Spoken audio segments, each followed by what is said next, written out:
хаалганыхаа хэсэг дээр ийм хортонтой болсон.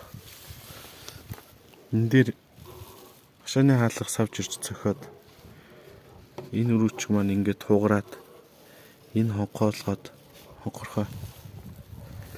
Энийг би хэрхэн зассан тухайга бичлэг оруулнаа. Энэ бас будганы юм болсон.